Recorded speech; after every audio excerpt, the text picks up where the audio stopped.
Hey guys, it's your boy M.K.S back here with part 2 of what about my list for my bucket list. Sorry, in list form. Hope everyone's well wherever you are.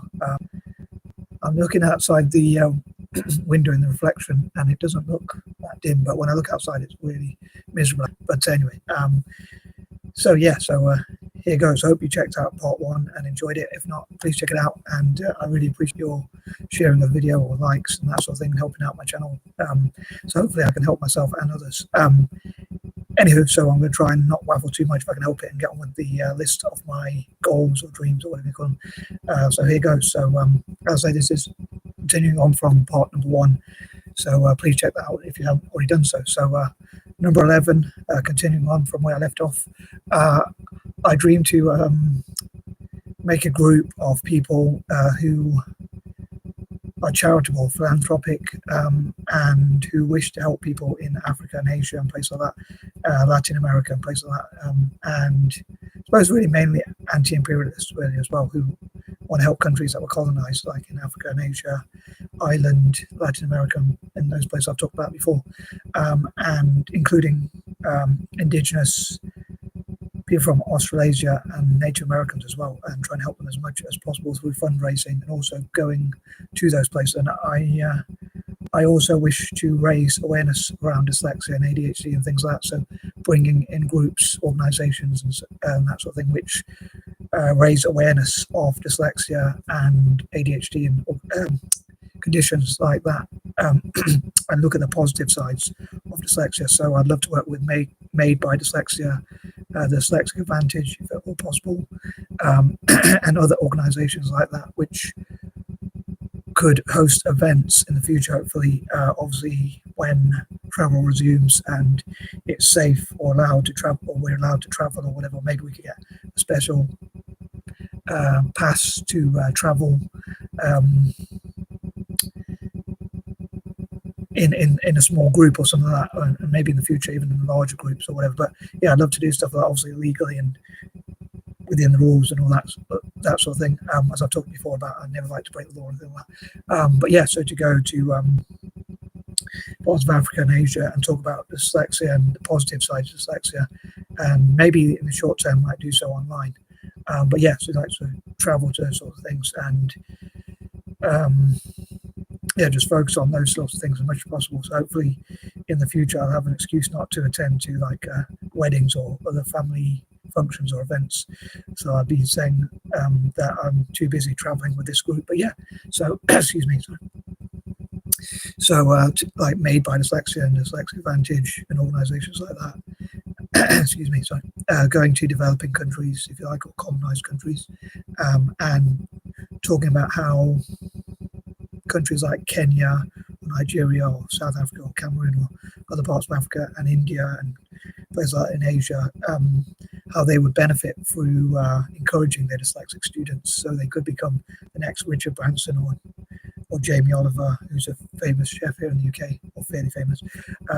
But both are financially successful, so becoming like people like them, and not just in business, but in things like acting, actressing, and things like that, or whatever you call it, so they can become successful in their chosen field. Even writing, there's even dyslexic people who are writers, believe it or not, even though that's the area where you would expect dyslexic people to struggle. And also like ADHD and conditions like that, and how though there are many weaknesses with those conditions, there are also many trade-offs, strengths as trade-offs with those conditions. So yeah, I'd love to raise awareness of that. So hopefully politicians and other people in society in places like Malaysia and India, Indonesia, Singapore, and the rest of Asia and Africa and places like that will see dyslexia in a different light. So they'll see that dyslexic people can achieve great things.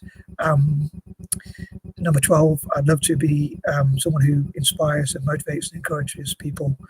Like I often say to people, well, not that often, but I would say to people, I know I've said it to one person before, like if I can set my own YouTube channel, anyone can really. I know I've done that great with it, but if I can do it, anyone can really. So hopefully I will inspire as many people as possible, and again encourage excuse me, looking at point 11 again, point number 11, encouraging people. If I could even get people to write with me, to people like Richard Branson, and people like that to even travel to these countries like India and talk about what dyslexic people in those countries can do.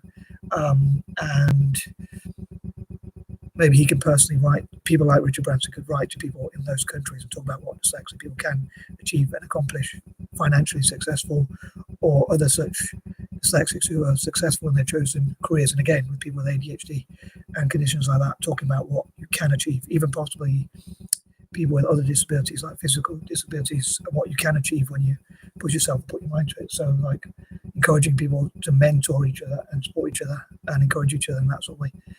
Number 13, again, I'd love to support Italian football. It's a little bit of a bias of mine because I think I look Italian, so and I've supported them ever since I was young. So that's a bit of a more biased and not so altruistic goal of mine. But yeah, so I thought I'd include that anyway. Number 14, I'd love to solve problems like look how to support parts of Asia and Africa with things like healthcare, education, fundraise for things which will hopefully help them in the future, and how people from Asia and Africa could work together to solve problems like illnesses and diseases like coronavirus or things like that, or global warming, how people from Africa and Asia could work together on solving those problems, and hope to encourage them to network together and solve those problems, tackle those problems together, and hopefully find the solutions as soon as possible and do their best they can.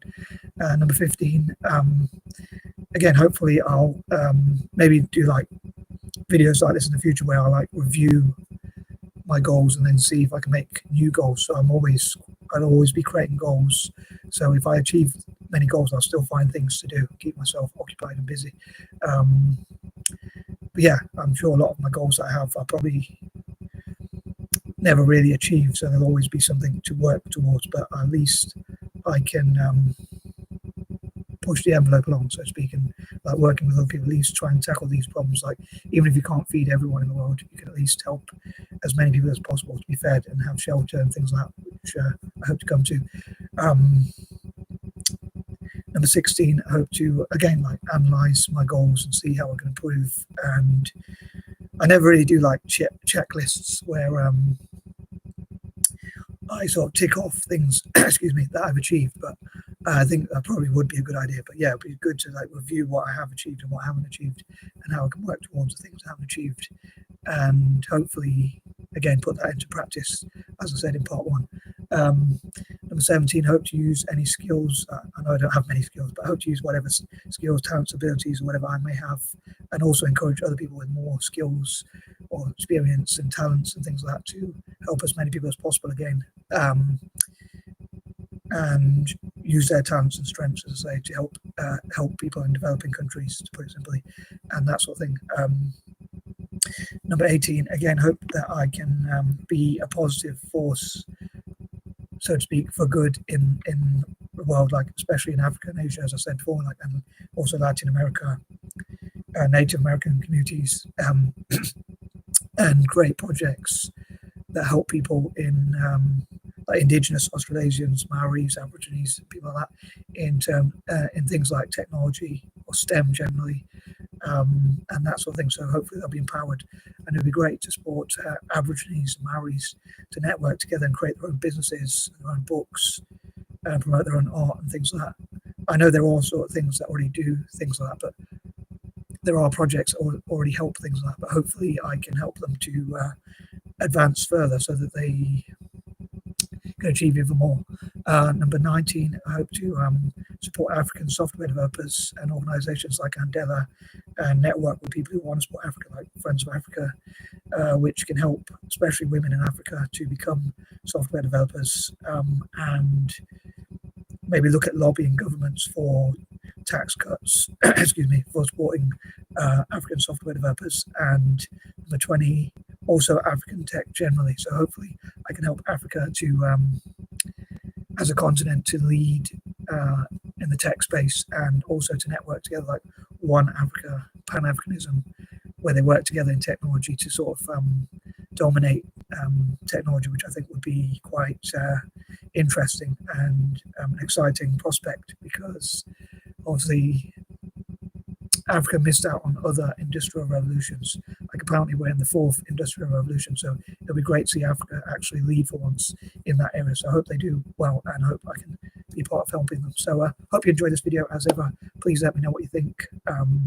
Leave hate mail if you must, but hopefully you'll leave some more positive mail and love and things like that instead. But anyway, as ever, freedom of speech, you can write what you want, and I'm out. Peace out.